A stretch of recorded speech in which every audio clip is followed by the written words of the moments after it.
Hello, I'm Mairéad McNamara. I'm a senior lecturer at the University of Manchester and an honorary consultant in medical oncology at the Christie NHS Foundation Trust in Manchester in the UK. The title of my topic today is Advanced Disease when Treatment is no longer working. And this is in relation to patients with neuroendocrine tumours. I have no conflicts of interest to declare. This is an overview of my talk today. I will first talk and give a definition of what neuroendocrine neoplasms are. I will talk about the grading and what the potential prognosis associated with each type is.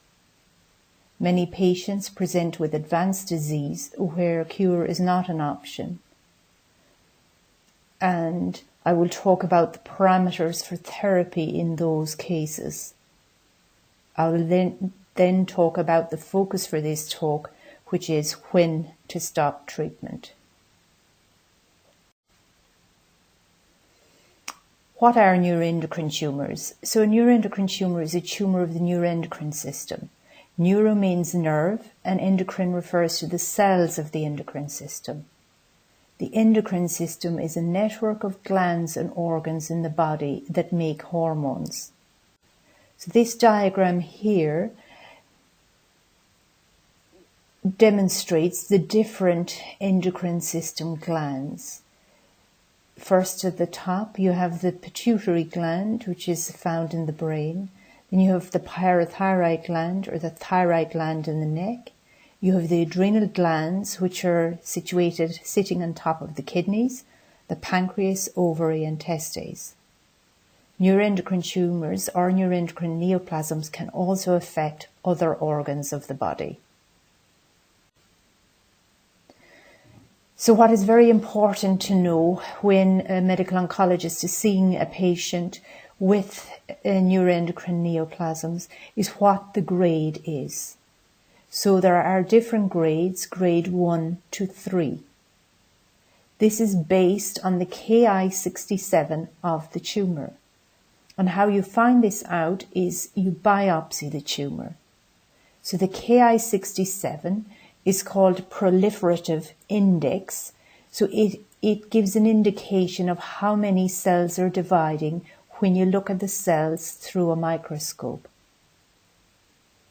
Grade 1 to 2 neuroendocrine tumours have a Ki-67 of between 0 and 20. Grade 3 neuroendocrine tumours have a Ki-67 from between 20 and 100. When you look at these cells under the microscope, those in the lower grades, grades 1 to 2, look very like normal cells, so they're well differentiated. However, as the Ki-67 increases, so beyond 20 and up to 100, the cells look more disorganized under the microscope, and these are referred to as poorly differentiated neuroendocrine carcinomas. The reason it is important to know this is that there are different treatment options for patients with well-differentiated versus poorly differentiated neuroendocrine neoplasms. When I say neuroendocrine neoplasms, I'm talking about both neuroendocrine tumours and neuroendocrine carcinomas. Neuroendocrine tumours are usually used to define tumours which are well differentiated, whereas neuroendocrine carcinomas are used to define tumours that are poorly differentiated. There are different treatments that will be given for patients with a well-differentiated versus a poorly differentiated neuroendocrine neoplasm. So then in terms of prognosis, so this green bar here reflects the different prognosis based on the grade of the tumour. So if you look at the lower grades, grade 1 to 2, the prognosis can be up to years. However, for those patients with high grade or grade 3 poorly differentiated neuroendocrine carcinoma, the prognosis can be much less.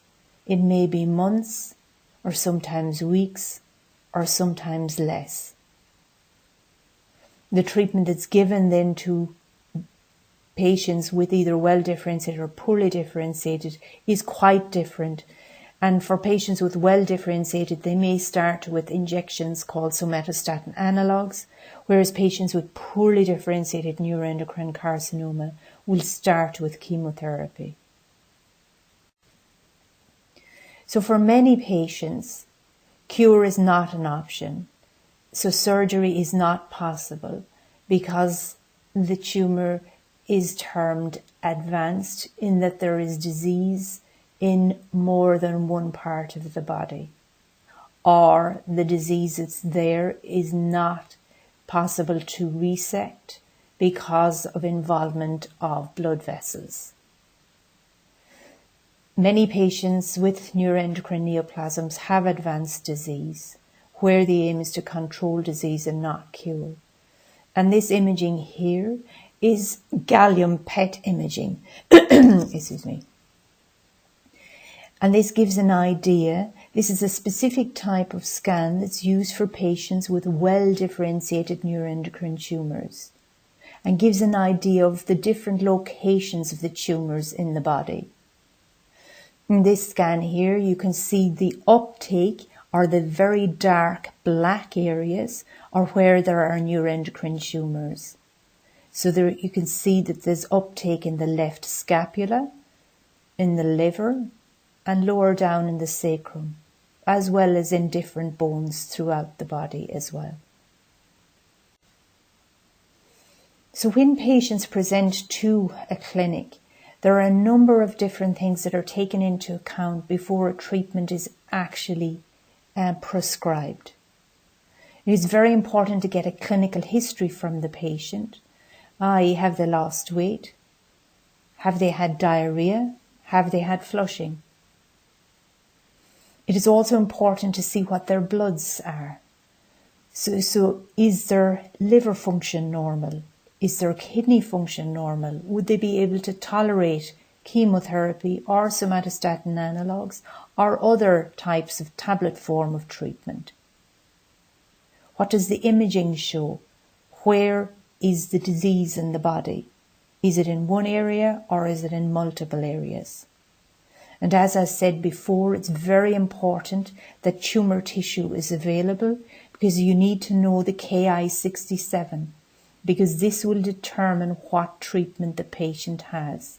As I said, patients with well-differentiated neuroendocrine tumours may start with injections called somatostatin analogues, whereas those with poorly differentiated neuroendocrine carcinoma may start with chemotherapy if it is the right thing to do.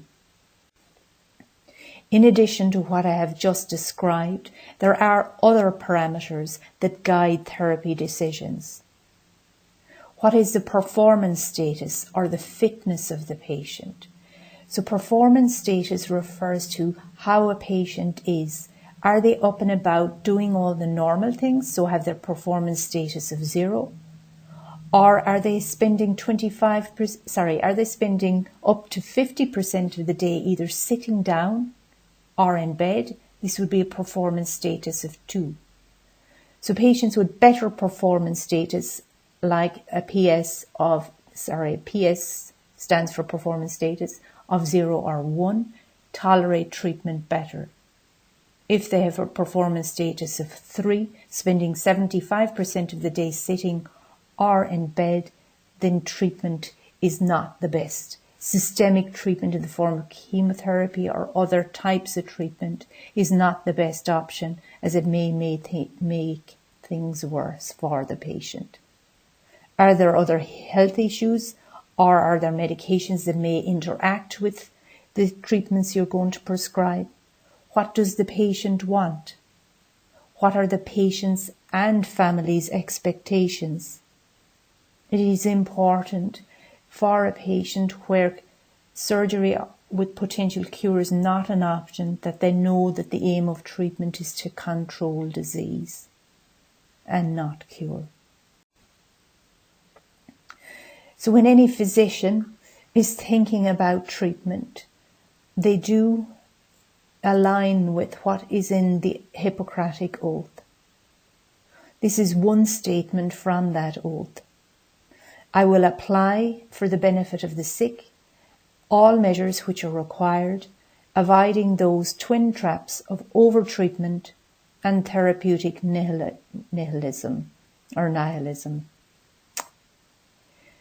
So it is important that when you see a patient and they have had lots of treatment and you think that actually further treatment is not in their best interests, then it is important to say that and not to think of over-treating the patient. Similarly, it is better to treat the patient if that is the right thing to do. Another statement from the Hippocratic Oath is, I will remember that there is art to medicine as well as science, and that warmth, sympathy and understanding may outweigh the surgeon's knife or the chemist's drug. So in some cases, actually managing symptoms may provide far more benefit than giving a treatment which could be quite toxic for the patient. So what are the reasons to stop treatment? There are medical reasons and there are patient reasons, and I will go through some of these. These are not exhaustive lists, but some examples. So one of the medical reasons is that treatment is no longer working. So every time that a patient comes and is seen by the physician, you're looking at their bloods and they will have imaging at regular intervals, be it 3 months or 6 months or maybe longer. If the disease is growing significantly, i.e. more than 20% change in the size of the lesions, or if there is new disease, then treatment may need to be changed. If there are still options for further treatment, then that option would be considered. In some cases, patient fitness can also be an issue. As I explained earlier, patients who have a performance status of 0 to 1 are usually very fit and would be able to tolerate treatment.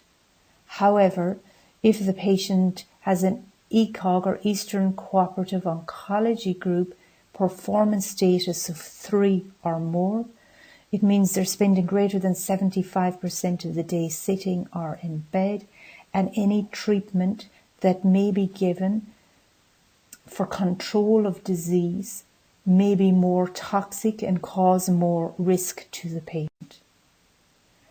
So in these patients, their quality of life may be significantly deteriorating, and it is important not to add to the demise of the patient.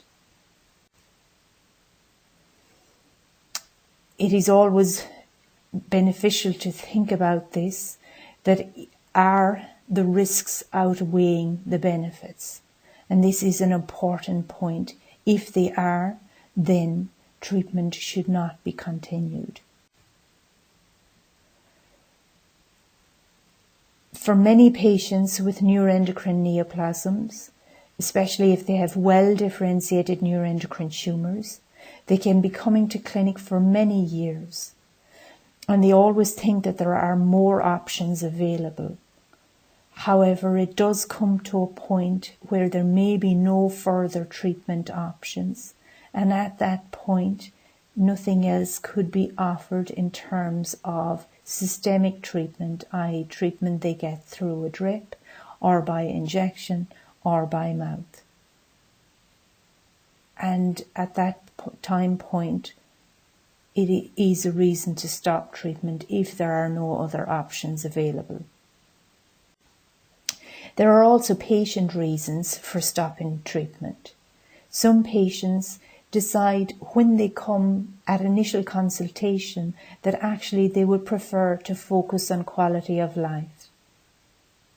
However, these may be patients with a significant burden of disease, and more often may be patients with poorly differentiated neuroendocrine carcinoma, where at that point they are so unwell that they don't feel able for treatment, and they may make the decision that they don't want any treatment. Some patients will decide that the burden of hospital visits is too much for them. Coming for bloods, coming for imaging, coming to be seen by the doctors or nurses.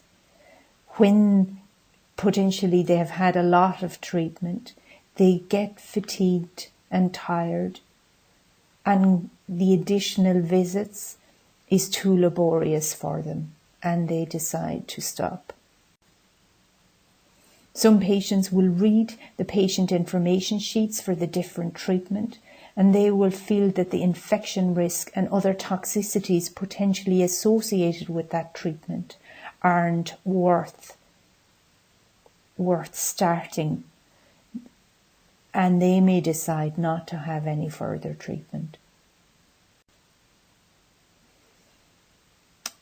It is often that the patient and family decides together that this isn't for them. They would prefer to focus on quality of life, and their wishes would always be taken into account and respected.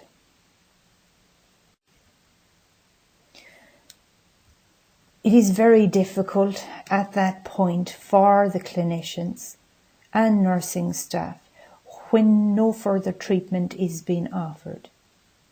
As I said, many of these patients may have been coming to clinic for many years, and it comes to a point where perhaps the patient has clinically deteriorated, or there are no other treatment options.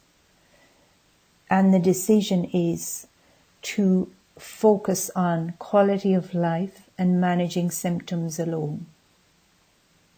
Some patients will accept this and know that this is the right thing to do, and they know that they're not able for further treatment. However, some patients and families find this breaking of the link between the hospital and themselves very difficult to cope with. They're afraid of what will happen or what is going to happen. They're potentially angry with the disease, potentially with family members because of their fear. And sometimes they do get angry at the treating physicians and nurses also. They can feel isolated, and often they can feel abandoned. So it is very important, and I always recommend that patients with advanced disease would have input from the supportive care or palliative care teams early, because patients who have good management of symptoms usually do better. When you have this discussion with patients or their families, sometimes they're resistant. But actually, the patients who have early involvement of palliative care or supportive care do tend to do better, because if you manage that pain well, then they are fitter and they're up and about, and they're not deteriorating from a physical point of view. And this can be really important. So it is important to reiterate to patients and their families that the management should be of symptoms and to focus on quality of life, and that there are people there to support them, even if they're not still coming to the hospital. So I would like to leave you all with some take-home thoughts, and I've picked two in particular, and I think these are quite powerful. The first is from Barbara Bush, and she said, "At the end of your life, you will never regret not having passed one more test not winning one more verdict, or not closing one more deal. You will regret time not spent with a husband, a friend, or a parent. I think this is quite important. When you think about it, I don't think anyone at the end will regret work that they didn't do. So it is important to make the most of your time and to have harmonious communication with everyone around you. That my last take-home thought is one from Abraham Lincoln. He said, "In the end, it's not the years in your life that count. It's the life in your years." So it is important to live every day and not to be putting off things, not be putting things on the long finger. Deal with it here and now and make the most of your time. I would just like to leave you with one last reflection also. I think sometimes patients and their families forget that the clinicians that look after them are also people. They will have had family members or friends who have experienced issues with malignancies and terminal illness. So in many cases, they are not immune to what you are feeling, and they have also experienced loss. So the decisions they make are never taken lightly. Thank you for listening.